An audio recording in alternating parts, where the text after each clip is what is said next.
Hello everyone, देखिए short video series के अंदर अभी हमारा टॉपिक है क्लास 12 फिजिक्स। यूनिट है हमारे पास इलेक्ट्रोमैग्नेटिक इंडक्शन, और उसके अंदर हमें सेल्फ इंडक्टेंस निकालना है सोलेनॉइड के अंदर। उसका हमें डेरिवेशंस करना है।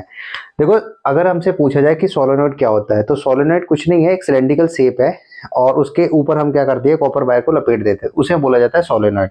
जिसकी लेंथ हमने कितनी बोल दी है, एल, और उसका क्रॉस सेक्शन एरिया है ए, और उसके अंदर करंट कितनी फ्लो हो रही है, आई। तो देखो करंट ऐसे फ्लो हो रही है, तो करंट की वजह से जो मैग्नेटिक फील्ड प्रोड्यूस हो जाएगा, और उस मैग्नेटिक फील्ड की डायरेक्शन हम निकालेंगे राइट हैंड थंब रूल से, दाएं हाथ के अंगूठे के नियम से। जिसके अकॉर्डिंग क्या करना होता है, हमें मुड़ी हुई उंगलियों को, कर्ल्ड फिंगर को करंट की डायरेक्शन में रखना होता है।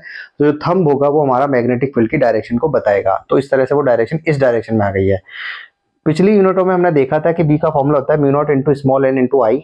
स्मॉल एन का फॉर्मूला कैपिटल एन बटा एल होता है, इसलिए mu naught N I upon L होता है। देखो यहाँ पर एन का मतलब होता है number of turns per unit length, मतलब प्रति इकांक लंबाई में फेरों की संख्या। कैपिटल एन का मतलब होता है total number of turns per unit, total number of turns. Small N का मतलब है length of the solenoid, A का मतलब है एरिया ऑफ द सोलेनॉइड। इस तरह से, क्योंकि फाई का फॉर्मूला हम जानते हैं मैग्नेटिक फ्लक्स की डेफिनेशन से, B vector dot A vector है और साथ में नंबर ऑफ टर्न्स एन है, इसलिए एन से गुणा कर दिया। डॉट प्रोडक्ट को खोलने का फॉर्मूला होता है ए वेक्टर डॉट बी वेक्टर, तो ये ए बी कॉस थीटा हो गया, इसलिए एन बी ए कॉस थीटा हो गया है। थीटा का जो एंगल है वो एंगल है बी और ए के बीच में। तो यहाँ पर बी भी इधर है और ए भी इधर है, तो एंगल है 0 डिग्री, इसलिए कॉस 0 बना। कॉस 0 की वैल्यू है 1। जैसे ही यहाँ पर कॉस 0 रखा तो ये पूरा हो गया एन बी ए। बी की वैल्यू यहाँ से उठाएंगे जो कितनी है, mu naught N I upon में एल, और यहाँ पुट कर दिया। तो देखो यहाँ पर mu naught N square I A upon L आ गया। सेल्फ इंडक्टेंस का फॉर्मूला होता है फाई बटा आई। फाई हमारे पास ये रहा, mu naught N square I A upon L, upon में बैठा है आई, आई से आई कट जाएगा तो फॉर्मूला आ जाएगा म्यू नॉट एन स्क्वायर ए अपॉन में एल।